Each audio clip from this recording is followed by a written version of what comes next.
ఈరోజు అంబటి రాంబాబు గారు ఇంటి మీద జరిగినటువంటి దాన్ని తీవ్రంగా ఖండిస్తున్నాం. ఇక్కడ పార్టీలతో సంబంధం లేకుండా ఎవరు ఏ పార్టీలోనూ ఉండొచ్చు, కోప నాయకులు అనుకున్న వాళ్ళు, కానీ ఇంటి మీద జరిగినటువంటి దాన్ని మాత్రం తీవ్రంగా ఖండిస్తున్నాం. ఎందుకంటే ఏంటి దౌర్జన్యం ఏంటి అంటే అధికారాన్ని మీకు ప్రజలు ఇచ్చింది ఇటువంటి దౌర్జన్యాలు చేయటానిక? అంబటి రాంబాబు మీద వ్యతిరేకత, అంబటి రాంబాబు మీద కోపం ఉంటే కేసులు పెట్టండి, అరెస్టులు చేయండి, ఏదైనా చేయండి. అంతేగాని ఆడవాళ్ళని కూడా చూడకుండా ఇంటి మీదకి వచ్చి ఇల్లు తగలబెట్టి, ఆఫీస్ తగలబెట్టి, కోర్టు వాళ్ళు ఇంట్లో ఉన్నటువంటి కార్లు బద్దలు కొట్టి ఎక్కడ తీసుకెళ్తున్నారు, ఏం చేద్దాం అనుకుంటున్నారు, ఏమిటి ఈ విధమైనటువంటి సాంప్రదాయం ఏంటి? దీన్ని తీవ్రంగా ఖండిస్తున్నాం.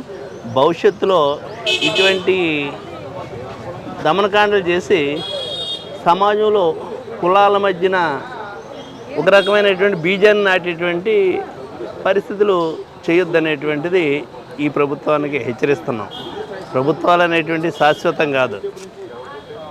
ఇటువంటి కక్షాదింపులు అనేటువంటి ఏ ప్రభుత్వంలో చేసినా చేయటం మంచిది కాదు.